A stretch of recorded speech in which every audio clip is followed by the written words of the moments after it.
The 20th ranked Miami Hurricanes improved to 4-0 on the season with a 41-7 win at Temple. It was UM's first road game of the year. And there are two major takeaways I'm going to talk about with this game, but I will talk more about other takeaways in the game and just how Miami's non-conference schedule has gone as they look ahead to the ACC play, which starts October 7th at home against Georgia Tech. So they have a week off before they get into conference play. They're going to work on some things, but certainly a lot of positivity at with how this team is playing. And the two major takeaways that I want to talk about with today's game, it first starts off with how they just stayed sharp. Look, this is a team that stayed out in front. It was a game that was in the mid-afternoon. It wasn't the high-profile team like Texas A&M. They were heavy favorites. And you never know how a team's going to perform on the road. Look, if you watch college football, look at the scores, watch the games. A lot of times teams don't always play their best. And Miami didn't do that today. They did stay at their best. They stayed sharp. Thing that stood out to me with that is they scored points in every quarter once again. That means every quarter this year Miami's played and they've scored points, 16 straight quarters. I like that consistency. You always like that in a small sample size, like a quarter of football in one game. A lot of things can go wrong, whether it's turnovers or whatever it might be, 3 and outs, whatever it might be, defense just coming up with big plays, penalties. But Miami has found a way to put points on the board each and every quarter. And again, Miami is heavy favorites against Temple, so you're expecting a big outcome. But to go ahead and do that and then take away everything that Temple wanted to do early in the game, that's what stood out to me. Again, Miami stayed sharp. They built that 24-0 lead. Temple does get that touchdown late in the second quarter. And then in the third quarter, you never know how things are going to happen out of halftime. Even with the team that's in control, like Miami was, adjustments are made on both ways, and guys can kind of just come out differently. Maybe they get it. Maybe the other team that's losing, maybe Temple gets a big touchdown or anything, or a turnover, and you're right back in it. And that did not happen. So again, that stood out to me too, that Miami built the big lead. Even though it was a 17-point lead at halftime, they didn't allow Temple to get back into the game.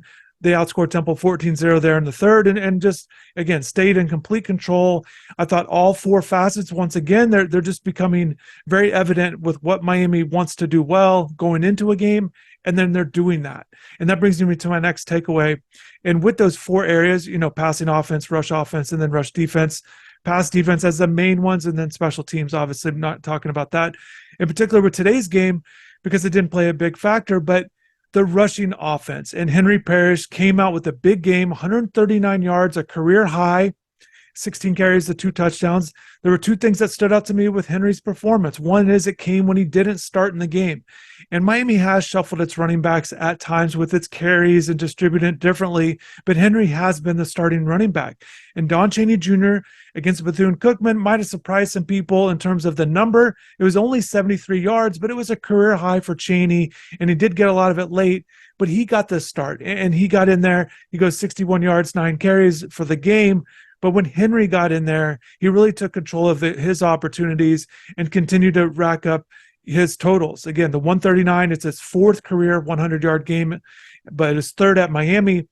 And with that, in the breakdown, my second takeaway with that, in addition to him not starting, is that 11 of the 16 carries that he had in the game went for at least 7 yards. He didn't have a run over 17 yards, so he was pretty much in that range of 7 to 17 yards every time he carried the ball. And you like that consistency, just getting those chunk plays each and every time out. Certainly you always want the big 20 to 40, any type of big play that you can get. And it did not happen, but that didn't mean he was bottled up. He got big time yardage in this, and the 139 yards, that should impress you even more because it didn't have this 70-yard run in there mixed in. So just a really complete performance by Henry. I'm sure he would like to have that drop back on the pass there on the screenplay, but I don't think he would have picked up the yardage anyways with the way it was set up with that first down.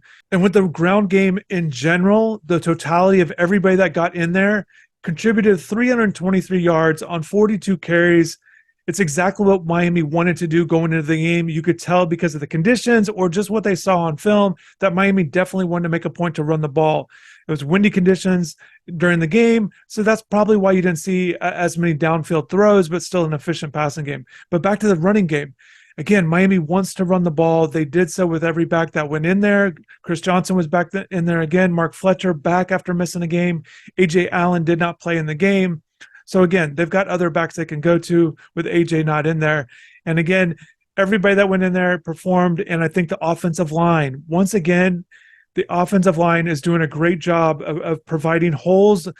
And it's either, even if it's up the middle, if backs are asked to run between the tackles, or if they're pulling to the outside. I think the guards, I think the offensive linemen are doing a good job of getting out, providing themselves as lead blockers and paving the way there too. So any way they want to run, they're having success this year. Of the 4 games Miami's played in, they've had 240 rushing yards in 3 of them. And to put that in perspective, Miami had only 3 games with at least 240 yards rushing in their last 3 years combined. So Miami's running the ball well against these teams. And I know going into it, you expect Miami to do well and be better up front than Temple. But this is exactly what you want to see in a game like this, is that separation, either with the offensive line, with the offensive skill talent, just overall the production, and obviously with the score getting out of hand on both sides. And again, Miami was in complete control of the game. That's exactly what you wanted to see, what I wanted to see today. So I think Miami fans should be happy once again with how they performed, because again, the consistency, the scoring each and every quarter, and then just dominating up front with that run game. With Miami's passing attack, once again, Tyler Van Dyke, very effective, very efficient, 17 to 24, 70% completion percentage. He's done that each and every game this year, all 4 games, at least 70% completion percentage in each game. It's really impressive with what Tyler's been able to do. Only 220 yards, which wasn't a big number. Again, I think they didn't want to go downfield too much, and they didn't have to, but I thought he was effective and efficient in his throws that he did make. He had the 3 touchdowns. As you've heard on some of these other videos I've done, I really like when quarterbacks throw the ball into the end zone for scores. Look, it's great to get yards after the catch. We all, appreciate that. But when a quarterback throws the ball into the end zone like we saw today, I find that to be really impressive. And Tyler was on point. 3 touchdowns, 2 to Xavier Restrepo, and then another one, a nice, just a great catch by Colby Young. It's great to see Colby continue to score touchdowns. He's a guy that has scored touchdowns since he's been in the lineup. This is now his 8th touchdown in his 12 games since essentially joining that lineup last year. The JUCO transfer just continues to produce inside the red zone, which is exactly what you want to see from every receiver, but especially a guy at 6'4". Speaking of touchdowns, Xavier Restrepo gets 2 today, his first 2 of the season. You like that because you don't want even though he's had a great start to the season with the catches and the yards, you want him to continue to always be productive and not go too long without getting in the end zone. So that's good to see. And with that passing game, we keep seeing this, that all 3 top receivers, in addition to Jacoby George, who goes 5 for 90 today, they can all be productive in each game. It's not like one guy has a good game here, another guy has it here, or maybe a couple of the guys, and one guy's just not a factor. All 3 guys keep being factors each and every game. And I really like that because all 3 present different skill sets. You can go to different routes, or they catch the ball differently, or they have different size and speed combinations. So I like that. It gives a lot of options to Van Dyke. It makes it really tough on a defensive secondary where they really have to apply pressure to help out their secondary. And because of the way Miami's offensive line has been playing and the way they played again today, it makes it tougher for other teams to not apply pressure, and it really gives Van Dyke a good chance to go through progressions, allows guys to get through their route combinations. So Temple, no sacks today. Once again, another good performance by the offensive line for Miami. Those 5 guys up front are doing really well with protecting Tyler, and the offense, again, just continues to produce. You'd like to see a little bit more touchdown production in the red zone. That's one thing that I know Shannon Dawson would like to see more of, more production, get close to that 75% efficiency rating in terms of their touchdown percentage inside the red zone. They go 4 of 7 at that mark today. That's a 57%. They do get 2 field goals, but again, they want to score touchdowns in the red zone. That will be something I think they'll definitely want to work on in this bye week when they take some time off and really focus on what they've done so far in this 4-0 start, this non-conference schedule that they've already completed. So that'll be something you always want to take advantage of those opportunities, especially in conference play, because those opportunities will likely be lessened. It'll be tough to get 7 trips to the red zone most games in the ACC. So if you're only getting 4, you definitely want to get 3 scores. So you'd hate to get closer to that 50%, makes things more difficult. So we'll see how Miami does with that. That is something to work on, something that I've noticed. I know Coach Dawson has certainly noticed it too. Again, Miami is doing well in a lot of different areas, but you're never a perfect team. You can always work on different things. So if you're still with me, I appreciate it. I wish I would have said this earlier, but I was going through the offense. But I definitely want to make a huge shout out, a guy that doesn't get or has not gotten a lot of respect, a lot of criticism throughout his career at Miami. Had a huge day today, and that's to Corey Couch. The 2 interceptions. It was just a great performance by him. I know he's a guy that had been battling it so much, but he stuck around for this year, even though Miami brings in a wave of cornerbacks. Corey decided to stay, battle it out, has won a position, and is playing a lot. And I think he's doing well. And this 2 interception performance was great to see.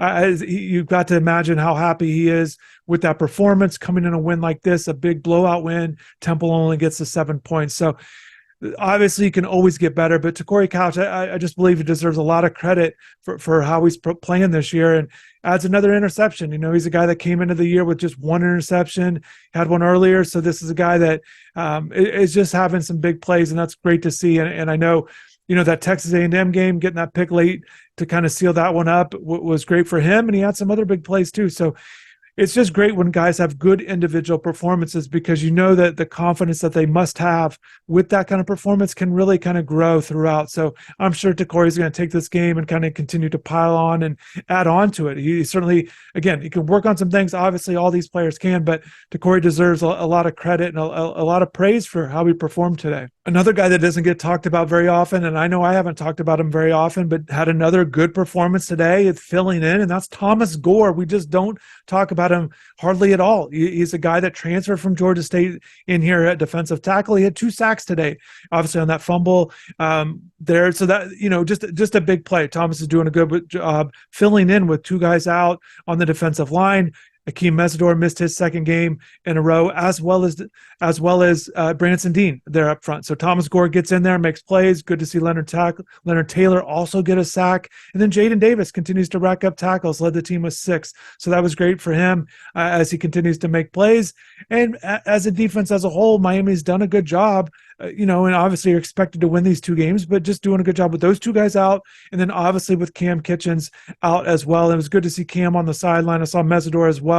So good to see those guys able to be out there. And so we'll see if guys come back. They've got a couple more weeks to get ready for Georgia Tech, and it wouldn't surprise me to see a lot of these guys come back out there. So we'll see. Kind of wait and see with some injuries. Elijah Arroyo, last game at home, watching him kind of catch some passes, just seeing him out there. So we'll see if Elijah makes his season debut there in that 5th game of the year against Georgia Tech. So there are some things that they're going to work on in this bye week. Still going to provide a lot of content. I want to thank everybody for watching. Hopefully you guys are excited. I know the way you watch it, there's always certain things that things can get better at, the team can get better at, but hopefully you're enjoying this. It's certainly a lot of fun, and going to do more stuff, more content. So thanks for watching. Hopefully you have a good rest of the weekend. Enjoy the rest of football, watching games over the weekend with the NFL and the rest of college games. So thanks for watching. Have a good rest of the weekend. Take care.